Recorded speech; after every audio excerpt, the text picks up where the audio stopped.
بیاں ہو کس زباں سے مرتبہ صدیق اکبر کا، بیاں ہو کس زباں سے مرتبہ صدیق اکبر کا، ہے یار غار محبوب خدا صدیق اکبر کا۔ دوستان محترم، آج کی اس گفتگو میں میرا موضوع تقاضۂ محبت رسول علیہ الصلاۃ والسلام، کردار صدیق اکبر کے آئینے میں۔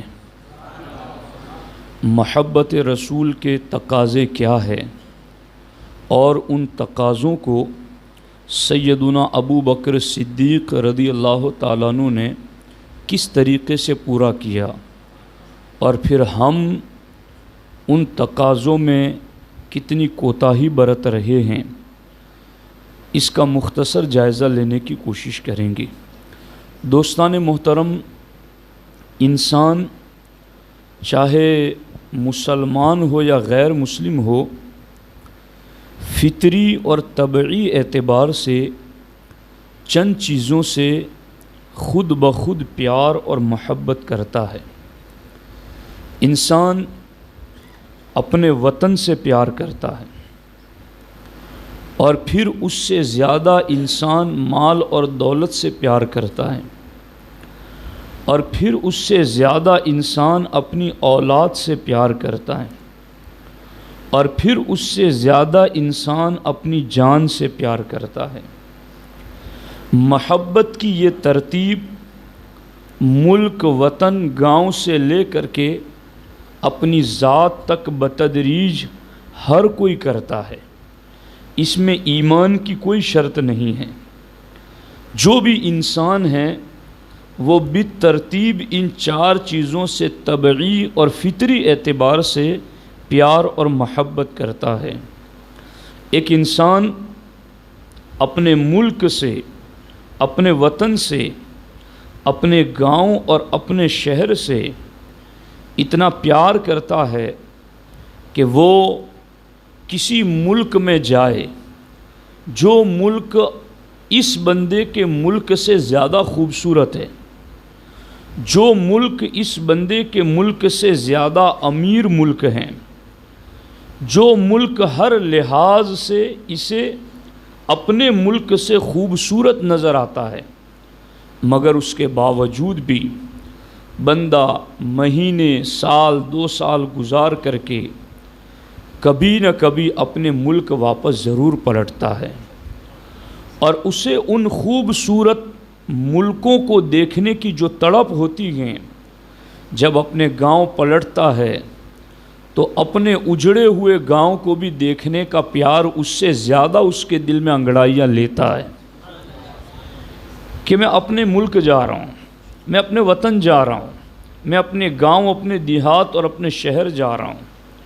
یہ وطن کی محبت ہے جو ہر انسان کے دل میں فطری اعتبار سے ہوتی ہے، لیکن اس مقام پر ہم افضل البشر بعد الانبیاء بالتحقیق سیدنا ابو بکر صدیق رضی اللہ تعالیٰ عنہ کو دیکھتے ہیں، تو وہ صدیق اکبر جن کا وطن میرے اور آپ کے وطن کی طرح نہیں، بلکہ ان کے باپ دادا کا آبائی وطن وہ تھا جہاں رب کا حرم ہے، جو وہ بیت اللہ جو بنائے خلیل علیہ السلام ہے، وہ بیت اللہ جہاں زمزم ہے، جہاں صفا مروہ ہے، جہاں مطاف ہے، جہاں اللہ کی خصوصی رحمتوں کی جلوہ گاہ ہے، ایسا وطن۔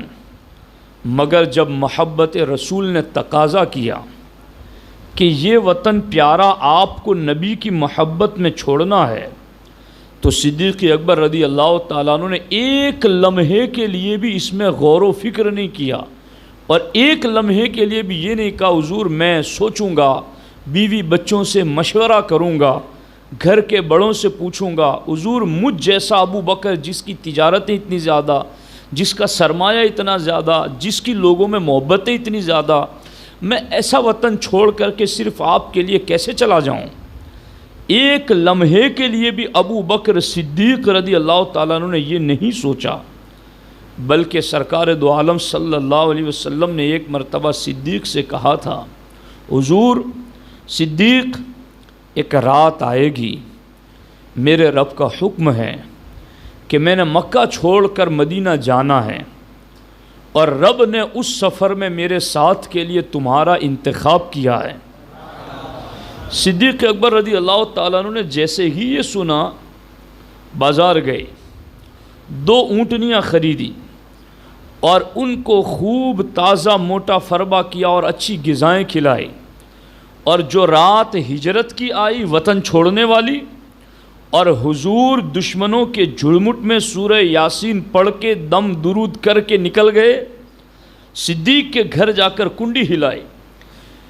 روایتوں میں ہے کہ صرف ایک مرتبہ حضور نے دستک دی اور صدیق نے فوراً کہا لبیک یا رسول اللہ، یا رسول اللہ صلی اللہ علیہ وسلم، ابو بکر حاضر ہیں۔ سرکار نے فرمایا صدیق تم جاگ رہے تھے؟ کہا حضور جب سے آپ نے مجھے کہا ہے کہ ایک رات آئے گی جس رات جانا ہے، تب سے صدیق کوئی رات سویا ہی نہیں آپ کے انتظار میں، کوئی رات ایسی نہیں جس میں میں سو گیا ہوں۔ میرے آقا میں تو ہر رات آپ کے انتظار میں ہے، پوری رات جاگتا رہتا ہوں کہ کب میرے آقا تشریف لائیں اور میرے آقا کو ایک لمحے کے لیے بھی انتظار نہ کرنا پڑے۔ میں تو پوری رات حضور آپ کے انتظار میں جاگتا ہوں، بس آپ کے قدموں کا مجھے انتظار تھا۔ سرکار نے فوراً ہاتھ اٹھا دیے، میرے اللہ تو میرے صدیق کو رضوان اکبر عطا فرما۔ صدیق اکبر عرض کرتے ہیں حضور یہ رضوان اکبر کیا ہے؟ سرکار فرماتے صدیق تیری ان خدمتوں کا صلہ ہے کہ اللہ قیامت کے دن ساری امت پر عام تجلی فرمائے گا، اور صدیق تجھے جدا کر کے تجھ پر خاص تجلی رب فرمائے گا، یعنی ساری امت کو رب اپنا دیدار جدا کرائے گا، مگر صدیق وہ رضوان اکبر یہ ہے کہ رب تجھے جدا گانا دیدار کرائے گا۔ ایک لمحے کے لیے بھی آپ نے نہیں سوچا کہ میں وطن چھوڑ رہا ہوں۔ آج مجھے اور آپ کو کوئی کہیں کہ آپ اپنا گاؤں چھوڑ دیں، اپنا شہر چھوڑ دیں، اور لوگ تلے ہوئے بھی بہت ہیں کہ آپ وطن چھوڑ دو، مگر کتنے ڈٹے ہوئے ہیں لوگ کہ جئیں گے بھی تو یہیں، مریں گے بھی تو یہیں، چونکہ وطن سے پیار ہیں۔ مگر صدیق اکبر محبت رسول کے تقاضے پر عمل کرتے ہوئے عرض کرتے حضور وطن سے پیار ضرور ہیں مگر آپ سے زیادہ نہیں، ہمیں سب سے زیادہ پیار آپ سے ہیں۔ فوراً لبیک کہتے ہوئے چل پڑے، اور اللہ اکبر اللہ اکبر اللہ اکبر۔ اس جہت میں بھی اگر میں جاؤں تو بات طویل ہو جائے، مجھے اپنے مقصد پر گفتگو کرنی ہے۔ دوسری چیز ہے انسان کو سب سے زیادہ دوسری جس چیز سے محبت ہوتی ہے وہ مال اور دولت سے محبت ہوتی ہے۔ انسان مال دولت کمانے کے لیے ہی تو اپنا وطن بھی چھوڑتا ہے، افریقہ چلا گیا، کسی اور ملک چلا گیا 5 سال 10 سال کے لیے، روپیوں کی محبتی میں تو جاتا ہے، مال کمانے کے لیے تو جاتا ہے۔ تو وطن سے زیادہ انسان کو مال دولت سے محبت ہے، مگر صدیق کی عظمتوں پر قربان، مال دولت سے پیار ہر کسی کو ہوتا ہے، مگر ایک صدیق اکبر ہیں جس دن ایمان لائے اسی دن 40,000 سونے کے سکے دینار لا کر حضور کے قدموں میں رکھ دیے۔ میرے آقا یہ آپ کے قدموں میں رکھے، اسلام پھیلانے کے لیے آپ جہاں چاہیں وہاں خرچ فرمائیں۔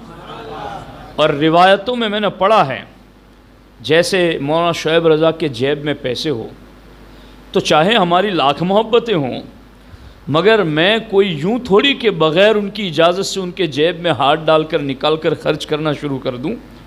کچھ ادب کے تقاضے بھی ہوتے ہیں، کچھ اصول بھی ہوتے ہیں، مگر 1,20,000 سے زیادہ صحابہ میں تنہا ایک ذات ابو بکر صدیق کی ایسی ہیں جن کے جیب سے حضور بلا اجازت خرچ فرماتے۔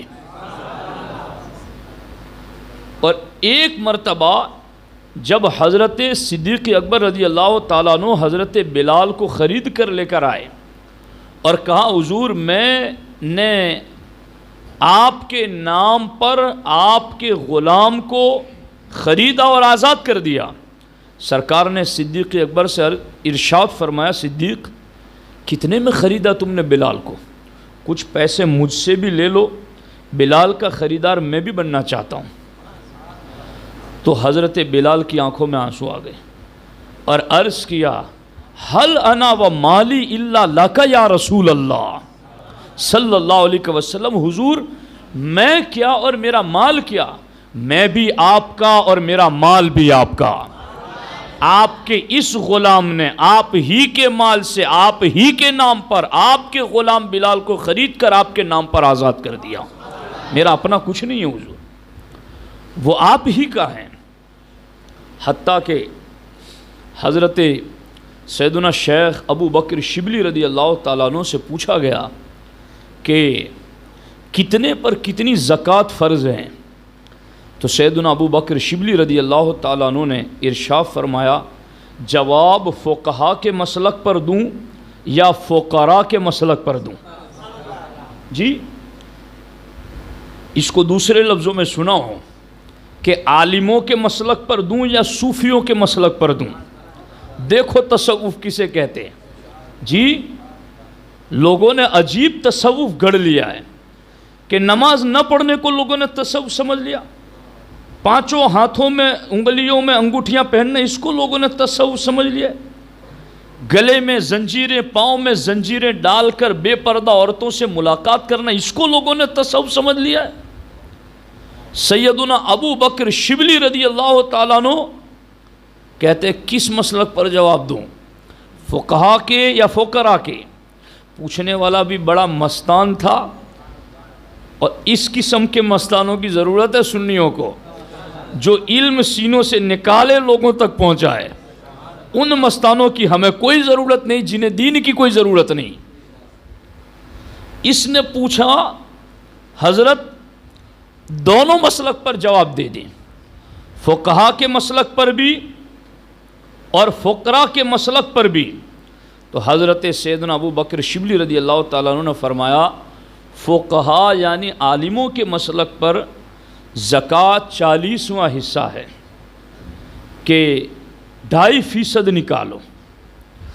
اب کہا فقراء کے مسلک پر کیا ہے؟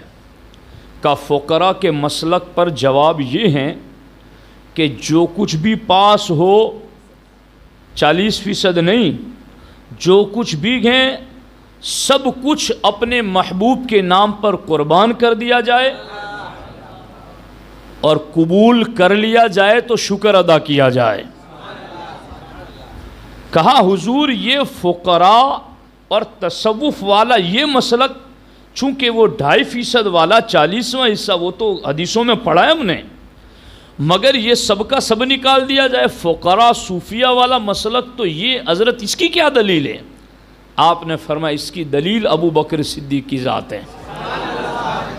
او ہرچے داشت بپیش مصطفیٰ نہاد و بشکرانہ جگر گوشہ عائشہ بمصطفیٰ داد۔ کہا یہ ابو بکر صدیق کا مسلک ہے کہ او ہرچے داشت بپیش مصطفیٰ نہاد، ان کے پاس جو کچھ بھی تھا حضور کی بارگاہ میں لا کر رکھ دیا، وہ جگر گوشہ عائشہ بشکرانہ داد، اور جب حضور نے قبول کر لیا تو شکرانے میں اپنے جگر کے ٹکڑے عائشہ کو بھی پیش کر دیا۔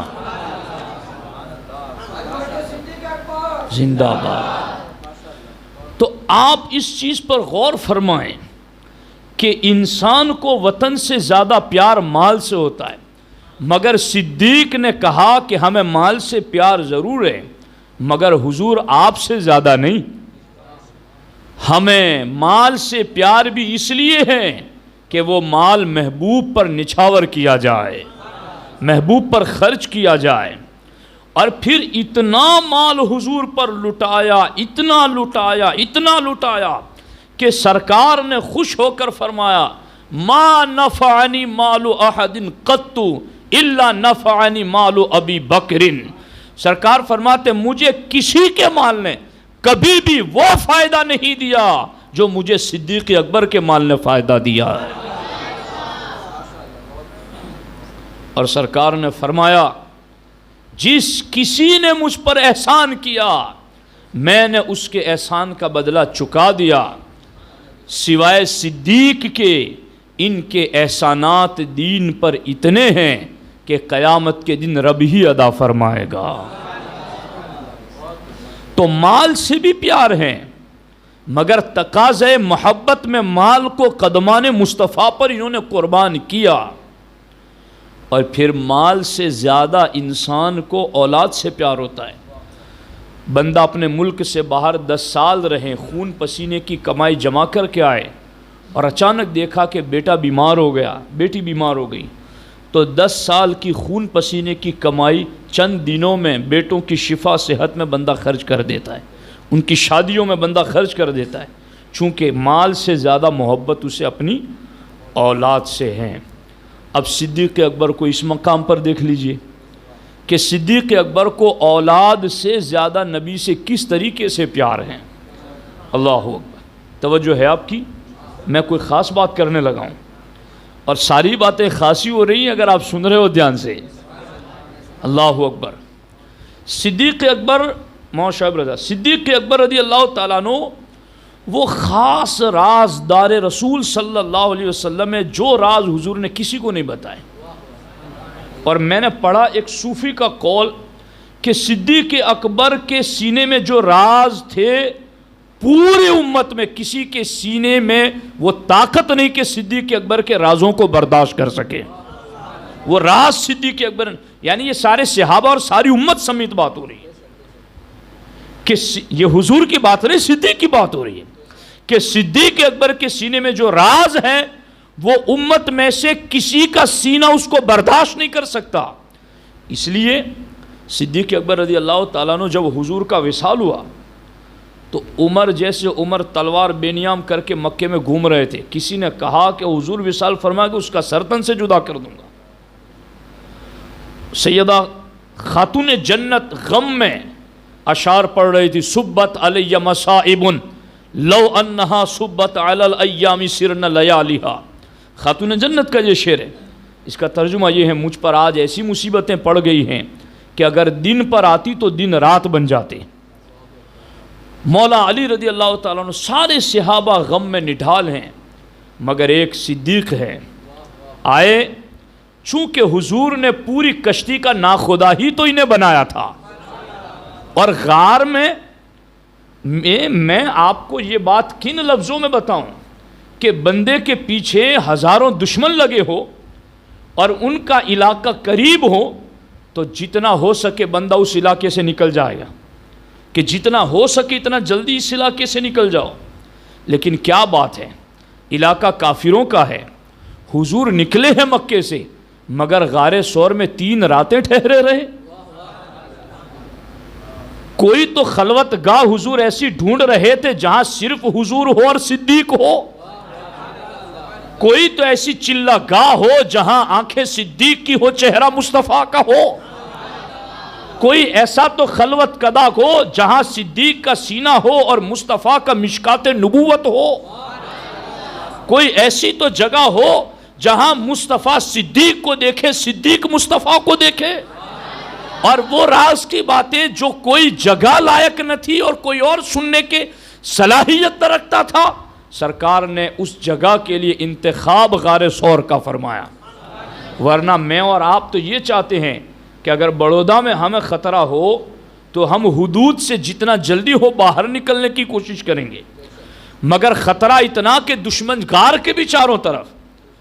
صدیق کو حضور کی فکر ہوئی تو سرکار نے فرمایا صدیق کوئی اس لیے تمہیں لے کے تھوڑی بیٹھا ہوں یہاں پر کہ کوئی جان جائے گی یہاں پر، لا تحزن صدیق غم نہ کرنا، یہ صرف سفر نہیں، بعد نبوت امت کی کشتی کنارے پر کیسے لے جانی ہے، یہ غار ثور اس کی تربیت گاہ بھی ہے، اس لیے تمہیں لے کر یہاں بیٹھا ہوں۔ اور سرکار نے یہ سارے راز بتا دیے تھے۔ سارے صحابہ حضور کے وصال پر غمگین، صدیق آئے، سرکار سے چہرے سے پردہ ہٹایا، پیشانی کو چوم لیا اور کہا میرے آقا آپ پر ایک لمحے کے لیے اللہ کے وعدے کے مطابق موت آئی، اب آپ کو کبھی موت نہیں آئے گی۔ جی لوگ وہابی یہ حدیثیں پڑھا کر لوگوں کو کہتے دیکھو صدیق کیا کہہ رہے، ارے اگلا جملہ بھی تو بتاؤ کہ صدیق نے کیا کہا ہے کہ میرے آقا وعدے الہیہ کے لیے ایک لمحے کے لیے موت آئی، اب کبھی آپ کو موت نہیں آئے گی۔ تو اب کبھی نہیں آئے گی اس کی بات کیوں نہیں کر رہے ہو؟ بات مامزہ کی کیوں کر رہے ہو؟ جو آنے والا اس کی بات کرو۔ اب صدیق اکبر کو وہ سارے راز بتائے تھے، اس لیے صدیق اکبر نے پھر امت کو جمع کیا اور قرآن کی آیتیں پڑھ کر سنائے، وما محمد الا رسول قد خلت من قبلہ الرسل۔ صحابہ کہتے ہمیں ایسا لگا کہ یہ اس آیت کی طرف تو ہماری توجہ ہی نہیں تھی، تو سارے صحابہ خاموش ہو گئے۔ اور پھر دوسرا مسئلہ کھڑا ہوا کہ حضور کو دفنایا کہاں جائے۔ کوئی مشورہ دے رہا تھا بقیع میں، کوئی کہہ رہا تھا القدس میں، کوئی کہہ رہا تھا فلاں جگہ، کوئی کہہ رہا تھا فلاں جگہ۔ مگر صدیق کہتے سنو میں نے حضور سے سنا ہے کہ سرکار نے مجھے بتایا ہے کہ نبی اسی جگہ وفات پاتے ہیں جہاں ان کا دفن ہونا ان کے رب کو پسند ہوتا ہے۔ تو اب حضور کا مزار کہیں اور نہیں، میری بیٹی کے گھر عائشہ کے گھر میں بنے گا، بیت عائشہ میں بنے گا۔ آپ اندازہ لگا رہے ہیں اس چیز پر؟ یہ ہیں۔ اب اس پر غور کیجئے کہ یہ سارے راز اللہ کے رسول علیہ الصلوۃ والسلام نے سیدنا صدیق اکبر کو بتا دیے تھے۔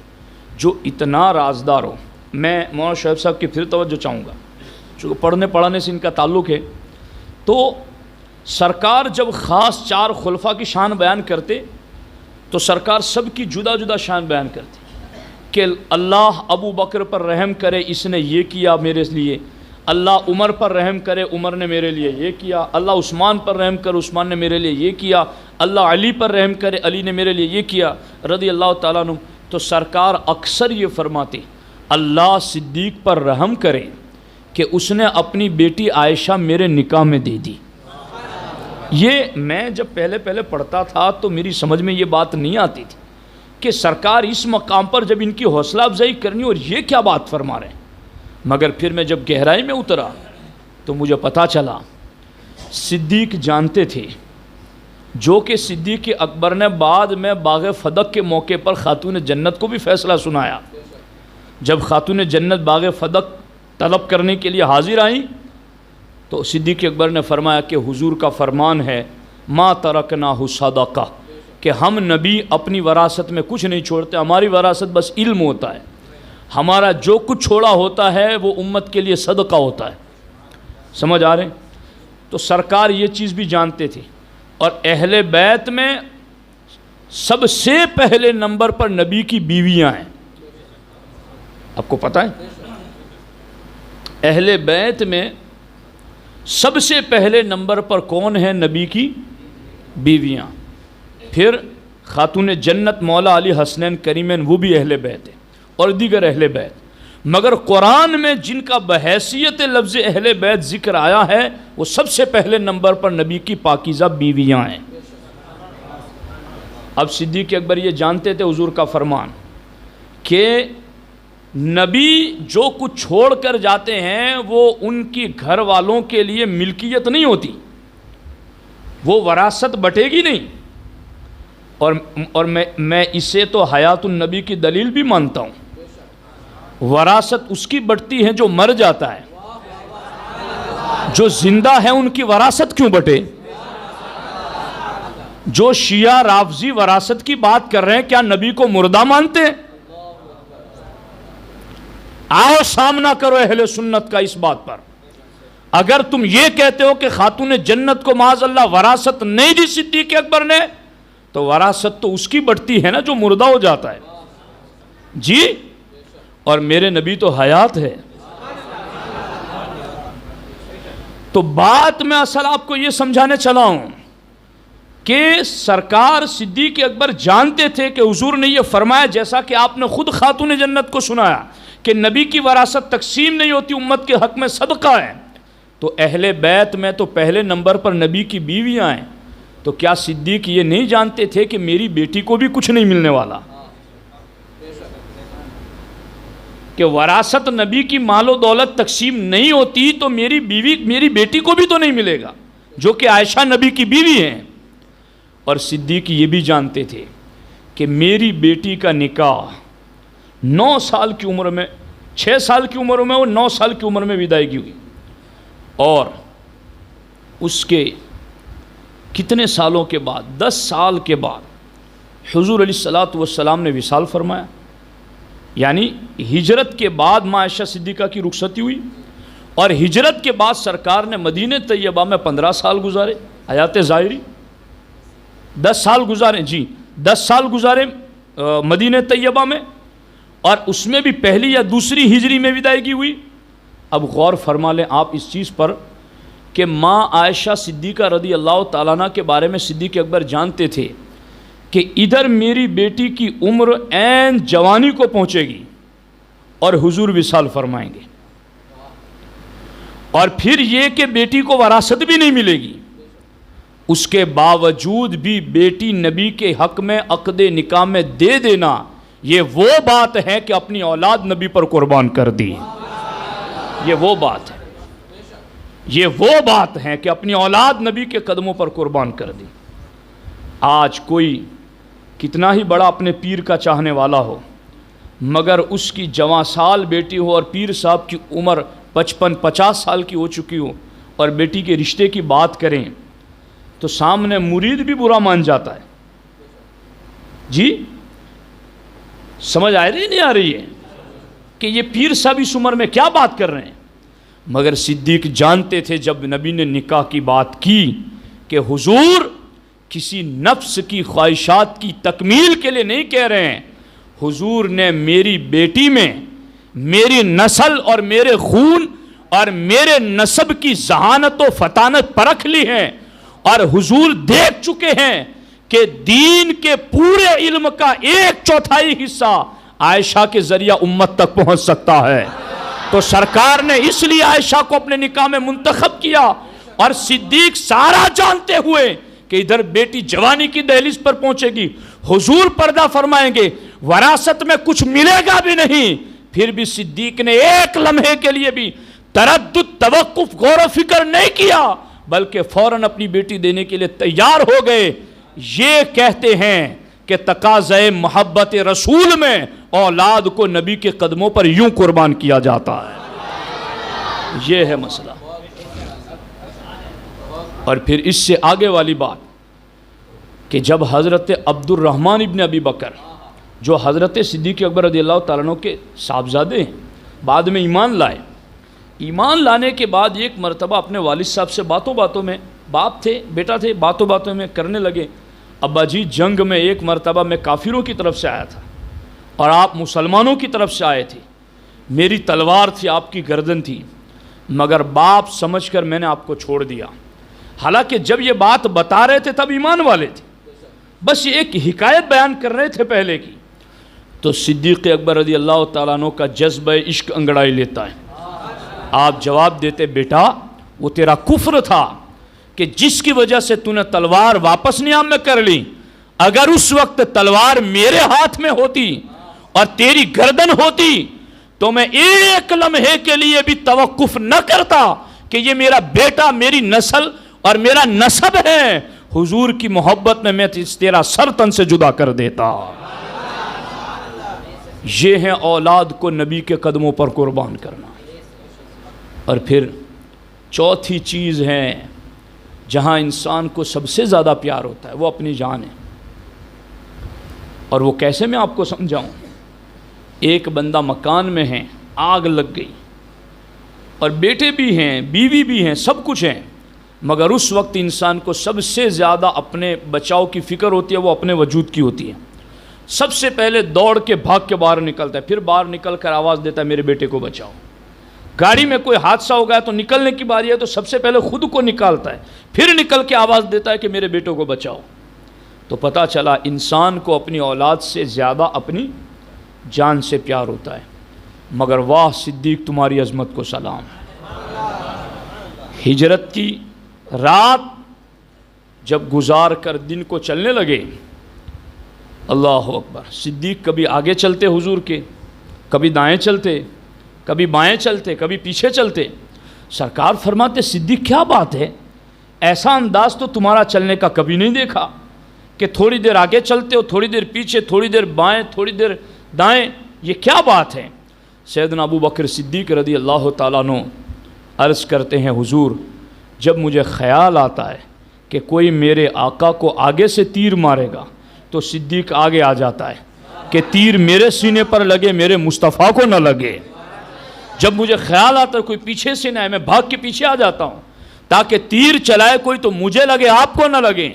حضور میری تو بس اتنی حیثیت ہے کہ میں تو ایک شمع کے گرد پروانے کی طرح منڈلا رہا ہوں تاکہ اس شمع کی حفاظت کر سکوں۔ حضور یہ تو رب کا کرم اور آپ کا کرم ہے کہ آپ نے حفاظت پر صدیق کی ڈیوٹی لگائی ہے۔ پر اسی لیے مولا علی سے کسی نے پوچھا اپنے دور خلافت میں کہ علی انت اشجع الناس، علی تم لوگوں میں سب سے زیادہ بہادر ہو۔ مولا علی کہتا ہے نہیں، تو نے غلط فیصلہ کیا۔ کہا پھر اشجع الناس کون ہے؟ کہا میں تمہیں بتاؤں اشجع الناس کون ہے؟ کہا کون ہے؟ کہا اشجع الناس ابو بکر صدیق ہے، سب سے بڑا بہادر صدیق ہے۔ کہا اس کی دلیل کیا ہے؟ کہا بدر کے دن جب حضور نے کہا تھا کہ کون ہے جو میری ذات پر پہرا دے گا، کون ہے جو میرا پہرا دینے کے لیے میرے پاس کھڑا رہے گا، حضرت مولا علی دلیل دیتے ہیں ابو بکر کے اشجع الناس ہونے کی۔ آج لوگوں کو ابو بکر صدیق کی افضلیت پر سمجھ میں نہیں آ رہا مسئلہ، تو مولا علی سے ہی پوچھ لو کہ وہ دلیل کیا دیتے ہیں۔ مولا علی فرماتے اشجع الناس صدیق ہیں، میں تمہیں سمجھاؤں یہ مسئلہ؟ فرماتے ہیں اس لیے کہ جب حضور نے بدر کے دن کہا تھا کون میری ذات پر پہرا دے گا، تو مولا علی کہتے ہیں دشمنوں سے لڑنا، ان کی تلواروں کی جھنکار میں گھس کر کے انہیں قتل کرنا، یہ ہمارے لیے آسان تھا، مگر حضور کی ذات اللہ کی امانت ہے۔ اس امانت پر پہرا دینے کے بارے میں ابھی ہم سوچ رہے تھے کہ کون آگے آتا ہے، کون آگے آتا ہے، اتنے میں صدیق تلوار نیام سے نکل کر کود کر آگے آ گئے اور کہا حضور آپ کی ذات پر پہرا دینے کے لیے صدیق تیار ہے، میں کھڑا رہوں گا، میں کھڑا رہوں گا۔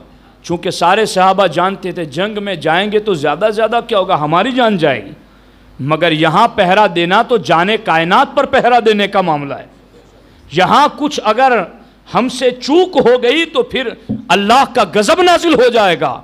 تو حضرت صدیق اکبر کے بارے میں مولا علی فرماتے ہیں اشجع الناس ابو بکر ہیں، اس لیے کہ جب ہمارے ذہن حضور پر پہرا دینے کا سوچ رہے تھے تب صدیق کی شجاعت نعرے لگا رہی تھی، اور یہ معاملہ تھا۔ تو آپ دیکھ رہے ہیں یہ ہیں صدیق اکبر جنہوں نے حضور پر اپنی جان بھی قربان کر دی۔ باتیں بہت طویل ہیں، ابھی مجھے یہاں سے ایک اور میٹنگ کے لیے بھی جانا ہے، تو اسی پر میں گفتگو کو مختصر کرتے ہوئے یہ بات عرض کرتا ہوں کہ 4 چیزوں سے بندہ فطری طور پر محبت کرتا ہے، وطن سے، مال سے، اولاد سے اور اپنے وجود سے، مگر صدیق اکبر نے اپنے کردار کے آئینے میں امت کے سامنے یہ تصویر پیش کر دی۔ ہاں لوگوں کی یہ محبت کی ترتیب ہوتی ہے، مگر مومن کا معاملہ اس سے جدا ہے۔ مومن وطن سے بھی زیادہ نبی سے پیار کرتا ہے، مومن اولاد سے بھی زیادہ نبی سے پیار کرتا ہے، مومن اپنے مال سے بھی زیادہ اپنے نبی سے پیار کرتا ہے، اور مومن اپنی جان سے بھی زیادہ اپنے نبی سے پیار کرتا ہے۔